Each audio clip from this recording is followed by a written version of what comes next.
Welcome to the pre-algebra review. This is part one. We're going to get some definitions and just start working a few problems. First of all, a variable is a letter that is used to represent an unknown value. It could be any number, all kinds of things you probably can't even imagine yet, but we're going to use a variable for it. We often use X, but it can be pretty much any letter. You can even use Greek alphabet, Hebrew alphabet. I've seen it all. Okay, we're not going that far though. A coefficient is the number in front of a variable. And the number in front of a variable is the number that the variable is multiplied by. And if no number is there, it is an understood one. Now, that will become more clear in just a second.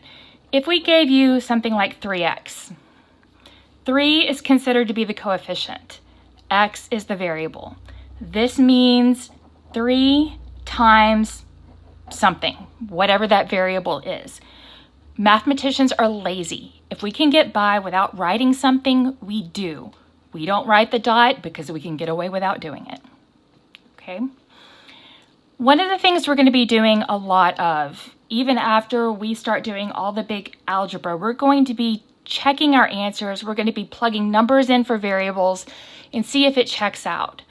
And what we do, what it's called, is evaluating an algebraic expression. Okay? There's a difference between expressions and equations. We will talk about that difference in section 2.1. For right now, what we're being asked to do is we have these problems with two parts. Part A, they want us to say, what if x is equal to 4? What is this thing worth? And then part B, what if x is 6? Okay, so 4x squared is an algebraic expression. Remember, an exponent tells you that it is a repeated multiplication. This means 4 times x times x. It is important to note that the squared does not apply to the 4. It is not 4 times x times x. It only applies to the x. Okay? So, for part A, if x is 4, this means 4 times, now I'm going to take this 4 and plug it in for here and also for here. So it's 4 times 4 times 4. If you multiply 4 times 4 times 4, you can use your calculator. You get 64.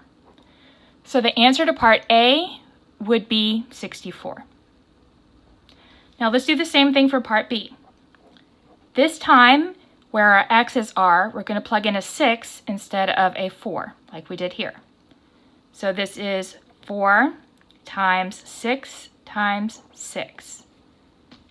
Use your calculator, 4 times 6 times 6, and you get 144. So 144 would be the answer you're looking for. Okay, so let's try this one. It's the same type of problem. We're still supposed to evaluate it. We have variables in more than one spot. This one has an exponent, this one does not. Okay. We're going to work it twice, again plugging in x equal to 4 and then going back in x equals 6. We also have to remember our order of operations as we go along with this. The number in front, there's no space between it, is a multiplication. We have an exponent, and we also have an addition. Now, remember what I said up here? If there's no number in front of your variable, if your coefficient is missing, so to speak, it is an understood 1. So right here in front of this x value, that's a 1 right there. Technically, we're multiplying that by 1. Okay, so for part A, we're going to plug in x equal to 4. So 3 times x, so that's 3 times 6, not 6, I'm on the wrong part, 4 squared, plus 1 times 4. 3 times, I'm taking the 4 and plugging it in for the x. 3 times 4 squared plus 1 times 4. Order of operations, I need to do this exponent first. 4 times 4 is 16. So I have 3 times 16 plus 1 times 4. Now, order of operations says I need to do the multiplications first. Remember, these are multiplied before I do the addition. 3 times 16 is 48, plus 1 times 4 is 4.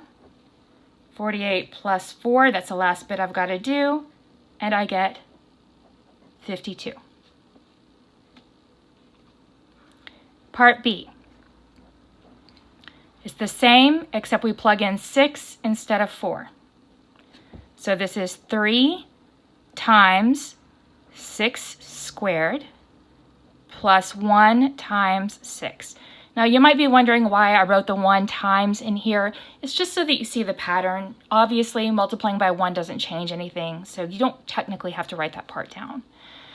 All right, let's look at this for order of operations. I need to do exponents first. So this means 6 times 6. 6 times 6 is 36. Now do your multiplications. 3 times 36 is 108.